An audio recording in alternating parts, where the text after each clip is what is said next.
Lecture audio du conte L'ombre de Hans Christian Andersen par Valérie Alain.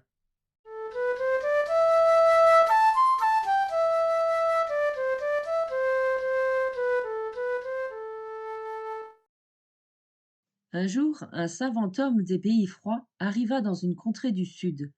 Il s'était réjoui d'avance de pouvoir admirer à son aise les beautés de la nature que développe dans ces régions un climat fortuné. Mais quelle déception l'attendait! Il lui fallut rester toute la journée comme prisonnier, à la maison, fenêtres fermées. Et encore, était-on bien accablé? Personne ne bougeait. On aurait dit que tout le monde dormait dans la maison, ou qu'elle était déserte. Tout le jour, le soleil dardait ses flammes sur la terrasse qui formait le toit. L'air était lourd, on se serait cru dans une fournaise. C'était insupportable.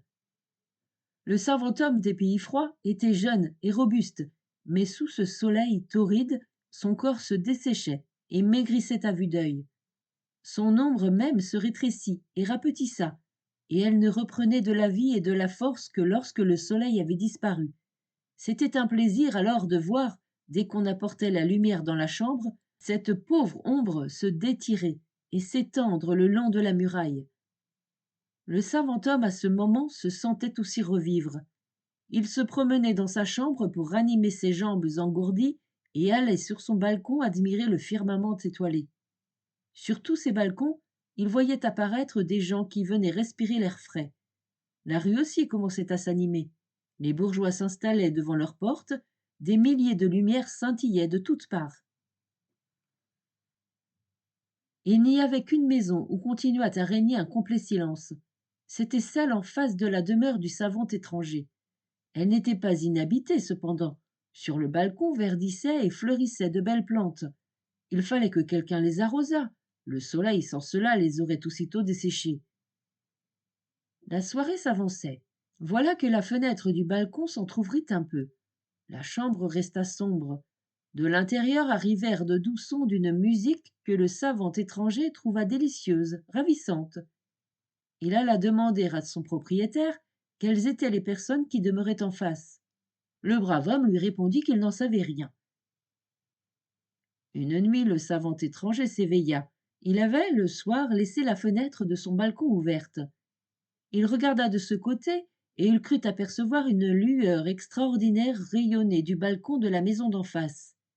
Les fleurs paraissaient briller comme de magnifiques flammes de couleur, et au milieu d'elles se tenait une jeune fille d'une beauté merveilleuse. Elle semblait un être éthéré, tout de feu. Un autre soir, le savant étranger reposait sur son balcon. Derrière lui, dans la chambre, brûlait une lumière, et, chose naturelle, il en résultait que son ombre apparaissait sur la muraille de la maison d'en face.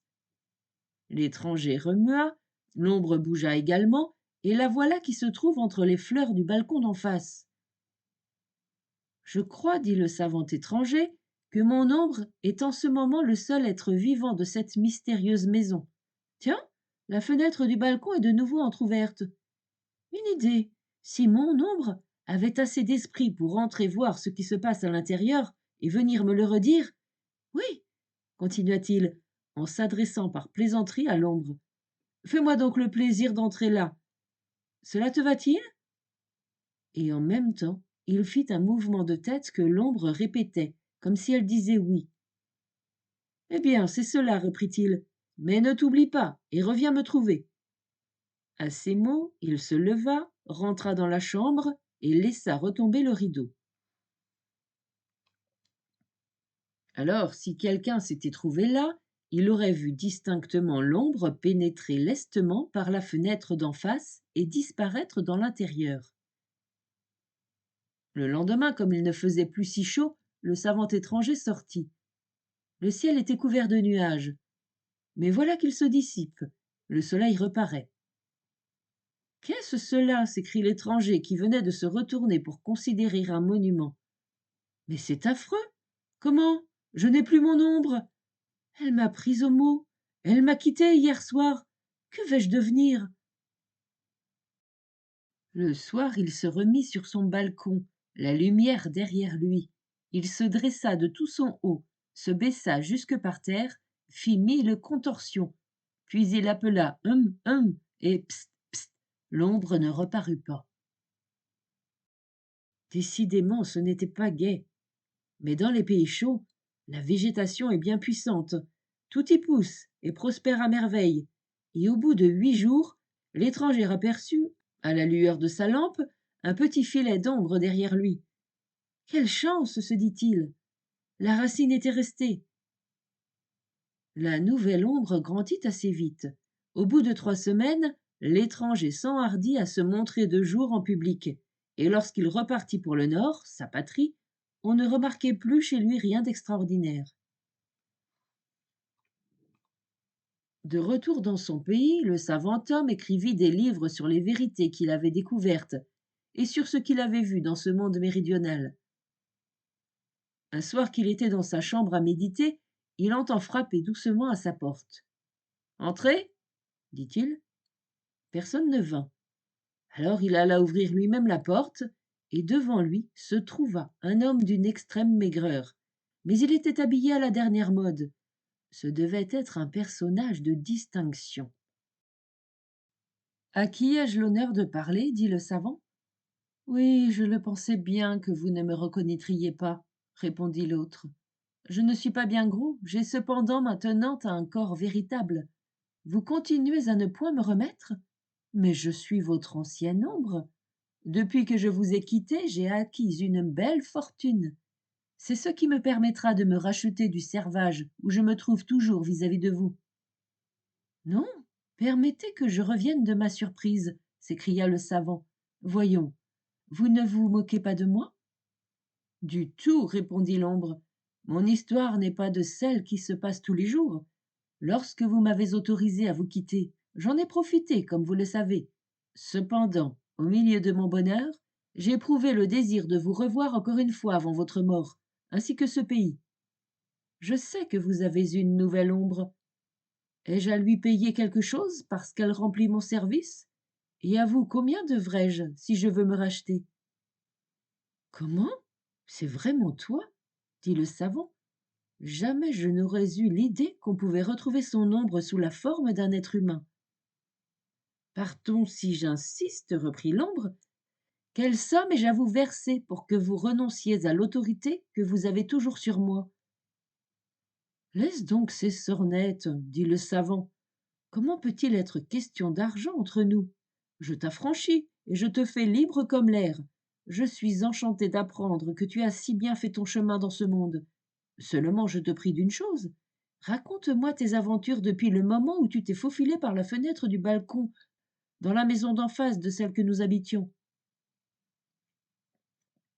Je veux bien vous en faire le récit, » dit l'ombre, « mais promettez-moi de n'en rien révéler, de ne pas apprendre aux gens que je n'ai été qu'un être impalpable. Il me peut venir l'idée de me marier, et je ne tiens pas à ce qu'on me suppose sans consistance. »« C'est entendu, » dit le savant. Avant de commencer, l'ombre s'installa à son aise. Elle était toute vêtue de noir, ses vêtements étaient du drap le plus fin, ses bottes en vernis, elle portait un chapeau à claques, dont par un ressort on pouvait faire une simple galette. On venait d'inventer ce genre de coiffure, qui n'était encore d'usage que dans la plus haute société. Elle s'assit et posa ses bottes vernies sur la tête de la nouvelle ombre, qui lui avait succédé, et qui se tenait comme un fidèle caniche aux pieds du savant. Celle-ci ne parut pas ressentir l'humiliation et ne bougea pas, voulant écouter attentivement comment la première s'y était prise pour se dégager de son esclavage. « Vous ignorez encore, » commença l'ombre parvenue, « qui demeurait dans la fameuse maison d'en face, qui vous intriguait là-bas dans les pays chauds. C'était ce qu'il y a de plus sublime au monde, la poésie en personne. Je ne restai que 3 semaines auprès d'elle, et j'appris dans ces quelques jours sur les secrets de l'univers et le cours du monde plus que si j'avais vécu autre part 3000 ans. Et aujourd'hui je puis dire sans craindre d'être mise à l'épreuve, je sais tout, j'ai tout vu. » « La poésie » s'écria le savant. « Comment n'y ai-je pas pensé ? Mais oui, dans les grandes villes, elle vit dans l'isolement, toute solitaire, bien peu s'intéressent à elle. Je ne l'ai aperçue qu'un instant, et encore n'étais-je qu'à moitié éveillée. Elle se tenait sur le balcon. Autour d'elle, une auréole brillait, comme une de nos auréoles boréales. Elle était au milieu d'un parterre de fleurs qu'on aurait prises pour des flammes. Mais continue, continue. Donc, tu entras par la fenêtre du balcon, et alors? Je me trouvais dans une antichambre où régnait comme une sorte de crépuscule. La porte qui était ouverte donnait sur une longue enfilade de superbes appartements qui communiquaient tous ensemble. La lumière y était éblouissante et m'aurait infailliblement tué si je ne m'y étais aventuré. Mais provenant de vous, j'avais suffisamment de votre sagesse pour rester à l'abri et tout observer de mon petit coin. Dans le fond, je vis la poésie, assise sur son trône. Et ensuite, interrompit le savant, ne me fais pas languir. Je vous l'ai déjà dit, reprit l'ombre. J'ai vu défiler devant moi tout ce qui existe, le passé et une partie de l'avenir. Mais, par parenthèse, je vous demanderai s'il n'est pas convenable que vous cessiez de me tutoyer. J'en fais l'observation non par orgueil, mais en raison de ma science maintenant, si supérieure à la vôtre, et surtout à cause de ma situation de fortune, chose qui, ici-bas, règle partout les relations de société. Vous avez parfaitement raison, dit le savant. Excusez-moi de ne pas y avoir songé moi-même. Mais continuez, je vous prie. Je ne puis, reprit l'ombre, que vous répéter. J'ai tout vu et je sais tout. Mais enfin, dit le savant, ces magnifiques appartements, comment étaient-ils? Était-ce un temple sacré? Ou bien s'y serait-on cru sous le ciel étoilé? Ou bien encore dans une forêt mystérieuse? Ce sont là les lieux où nous aimons à supposer que demeure la poésie. Maintenant que j'ai tout vu et que je connais tout, dit l'ombre, il m'est pénible d'entrer dans les menus détails. Apprenez-moi au moins, dit le savant, si dans ces splendides salles vous avez aperçu les dieux des temps antiques, les héros des âges passés, les sylphides, les gentils elfes, n'y dansaient-elles pas des rondes? Vous ne voulez donc pas comprendre que je ne puis vous en dire plus? Si vous aviez été à ma place dans ce séjour enchanté, vous seriez passé à l'état d'être supérieur à l'homme. Moi qui n'étais qu'une ombre, j'ai avancé jusqu'à la condition d'homme. Or le propre de l'humanité, c'est de faire l'importance et de se prévaloir à l'excès de ses avantages. Donc il est tout naturel qu'ayant tout vu, je ne vous communique rien de ma science. J'ai d'autant plus de raison de montrer quelque auteur qu'étant dans l'antichambre du palais, j'ai saisi la ressemblance de mon être intime avec la poésie. Tous deux nous sommes des reflets. Lorsque devenu homme, j'abandonnai la demeure de la poésie, vous aviez quitté la ville. Je me trouvai un matin dans les rues, richement habillé comme un prince. D'abord l'étrangeté de ma nouvelle situation me fit un singulier effet, et je me blottis tout le jour dans le coin d'une ruelle écartée. Le soir, je parcourus les rues au clair de lune. Je grimpai tout en haut des murailles, jusqu'au faîte des toits, et je regardais dans les maisons, à travers les fenêtres des plus beaux salons et des humbles mansardes. Personne ne se défilait de moi, et je découvris toutes les vilaines choses que disent et que font les hommes quand ils se croient à l'abri de tout regard observateur. Si j'avais mis dans une gazette toutes les noirceurs, les indignités, les intrigues que je découvrais, on n'aurait plus lu que ce journal dans tout l'univers. Mais quels ennemis cela m'aurait procuré! Je préférais profiter de ma clairvoyance, et je fis par lettres particulières connaître aux gens que je savais leurs méfaits. Partout où je passais, on vivait dans des transes terribles, on me détestait comme la mort, mais en face, on me choyait, on me faisait fête, on m'accablait de magnifiques cadeaux et d'honneurs. Les académiciens me nommaient un des leurs, les tailleurs m'habillaient pour rien, les fournisseurs me donnaient ce qu'ils avaient de mieux pour m'obliger à taire leur fraude. Les financiers me bourraient d'or, les femmes disaient qu'on ne pouvait imaginer un plus bel homme que moi. Je me laissais faire. C'est ainsi que je suis devenu le personnage que vous voyez. Maintenant je vous quitte pour aller à mes affaires. Au revoir. Voici ma carte. Je demeure du côté du soleil. Quand il pleut, vous me trouverez toujours chez moi. Mais je vous préviens que je pars demain pour faire mon tour du globe. L'ombre s'en fut. Le savant resta absorbé dans ses réflexions sur cette étrange aventure. Des années se passèrent, Un beau jour, l'ombre reparut. Comment allez-vous dit-elle. Pas trop bien, dit le savant. J'écris de mon mieux sur le vrai, le beau et le bien.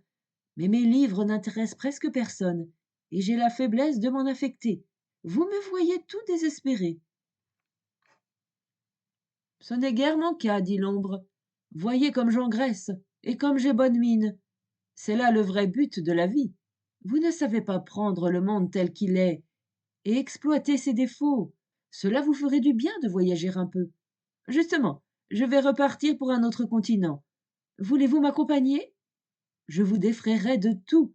Nous aurons un train de grands seigneurs. Mais il y a une condition. Vous savez, je n'ai pas d'ombre, moi. Eh bien, vous remplirez cet emploi auprès de moi. C'est trop fort ce que vous me proposez là, dit le savant. C'est presque de l'impudence. Comment? Comment? Je vous ai affranchi sans rien vous demander, et vous voulez faire de moi votre esclave? C'est le cours de ce monde, répondit l'ombre. Il y a des hauts et des bas.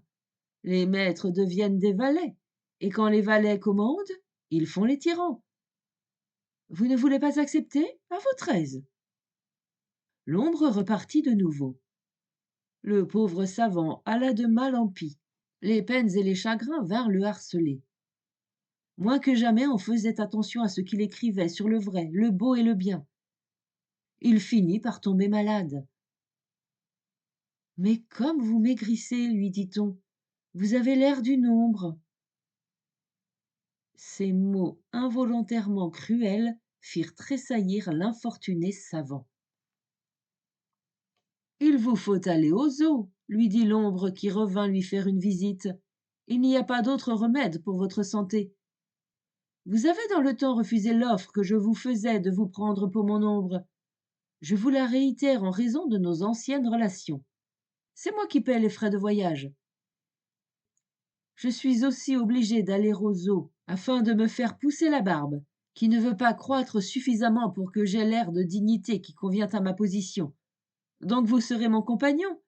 Vous écrirez la relation de nos pérégrinations. Soyez cette fois raisonnable et ne repoussez pas ma proposition. Le savant, pressé par la nécessité, fit taire sa fierté et ils partirent. L'ombre avait toujours la place d'honneur. Selon le soleil, le savant avait à virer et à tourner, de façon à bien figurer une ombre.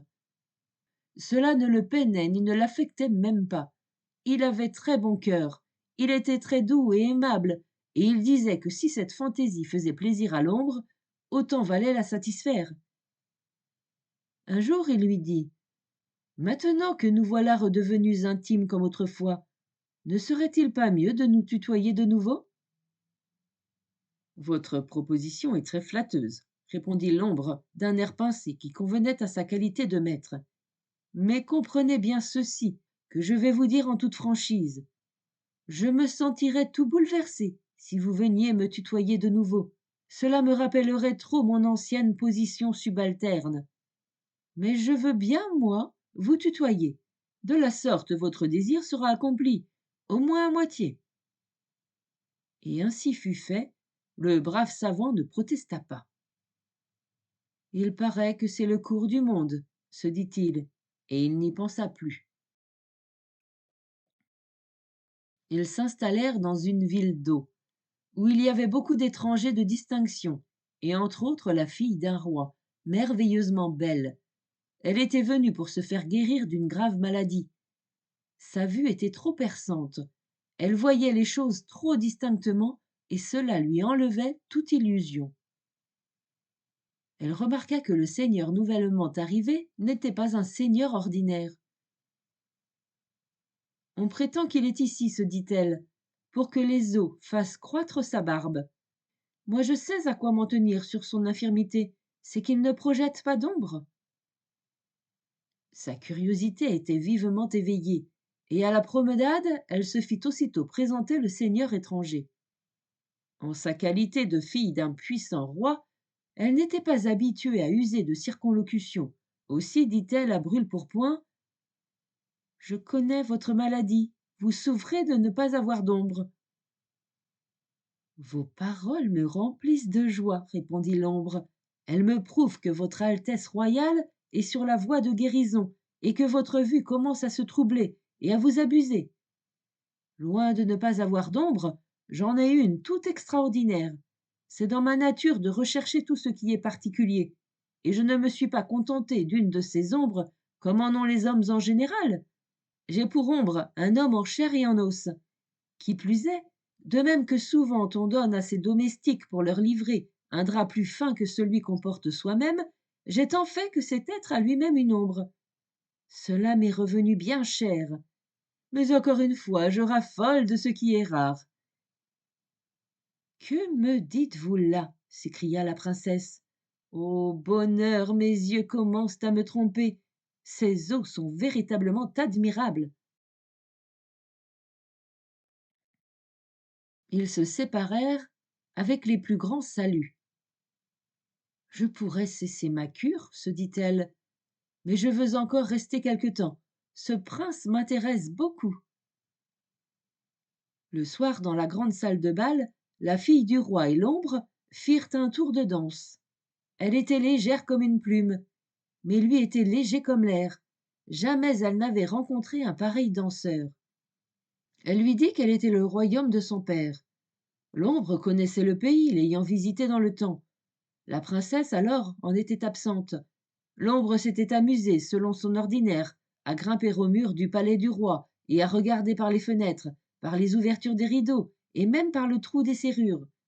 Elle avait appris une foule de petits secrets de la cour, auxquels, en causant avec la princesse, elle fit de fines allusions. Que d'esprit et de tact il a, ce jeune et galant prince, se dit la princesse, et elle se sentit un grand penchant pour lui. L'ombre s'en aperçut, redoubla d'amabilité. À la troisième danse, la princesse fut sur le point de lui avouer que son cœur était touché. Mais elle avait un fond de raison et pensait à son royaume. Elle se dit: ce prince est fort spirituel, sa conversation est très intéressante, c'est fort bien. Il danse divinement, c'est encore mieux. Mais pour qu'il puisse m'aider à gouverner mes millions de sujets, il faudrait aussi qu'il eût de solides connaissances. C'est très important. Aussi vais-je lui faire subir un petit examen. Et elle lui adressa une question si extraordinairement difficile qu'elle-même n'aurait pas été en état d'y répondre. L'ombre fit une légère moue. Vous ne connaissez pas la solution? Dit-elle d'un air désappointé. Ce n'est pas cela, dit l'ombre. Seulement je suis un peu déconcertée, parce que vous n'avez pas cru devoir m'interroger sur une matière un peu plus ardue. Quant à cette question, je connais la réponse depuis ma première jeunesse, au point que mon ombre, qui se tient là-bas, pourrait vous en dire la solution. Votre ombre? S'écria la princesse. Mais ce serait un phénomène unique? Je ne l'assure pas entièrement, dit l'ombre, mais je crois qu'il en est ainsi. Toute ma vie, je me suis occupée de science, et il est naturel que mon ombre tienne de moi. Seulement, en raison même des connaissances qu'elle a pu acquérir, elle ne manque pas d'orgueil, et elle a la prétention d'être traitée comme un être humain véritable. Je me permettrai de prier votre Altesse royale de tolérer sa manie, afin qu'elle reste de bonne humeur et réponde convenablement.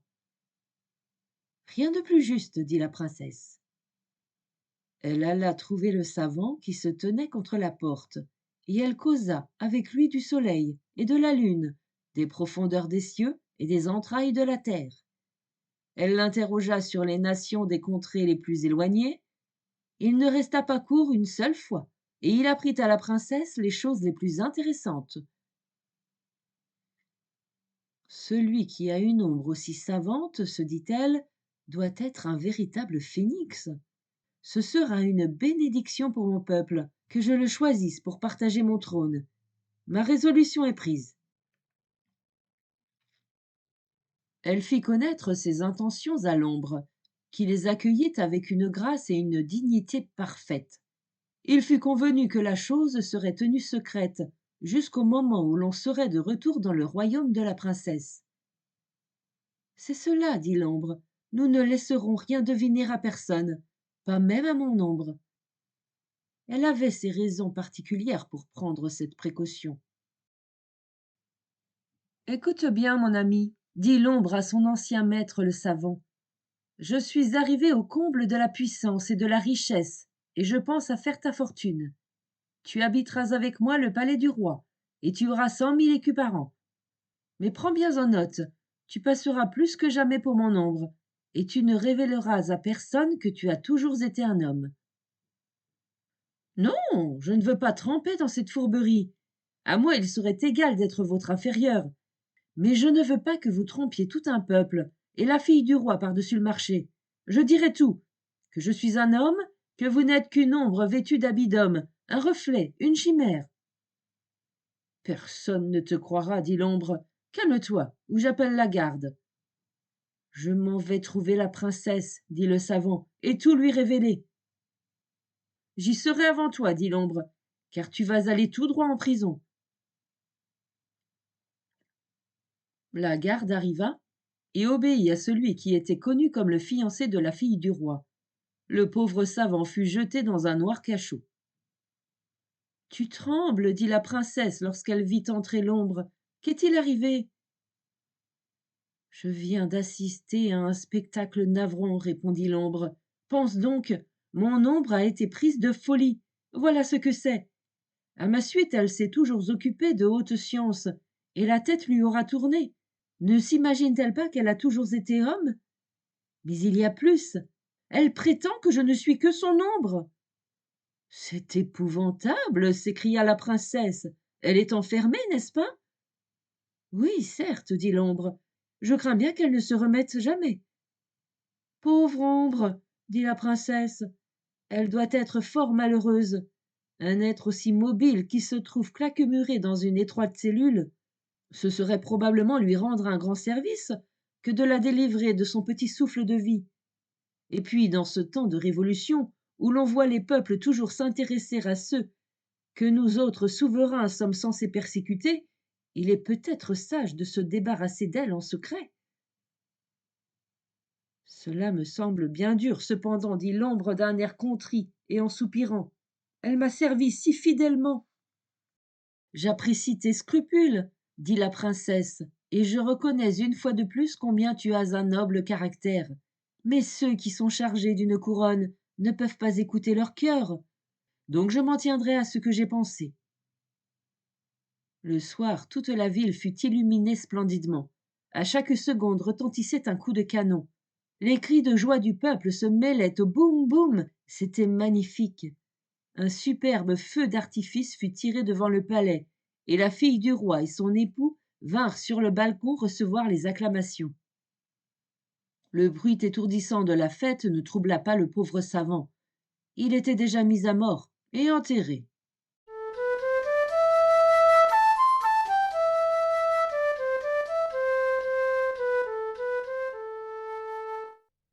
Fin de la lecture du conte L'ombre. Merci de votre écoute. Je vous rends vos oreilles. Cœur avec les doigts.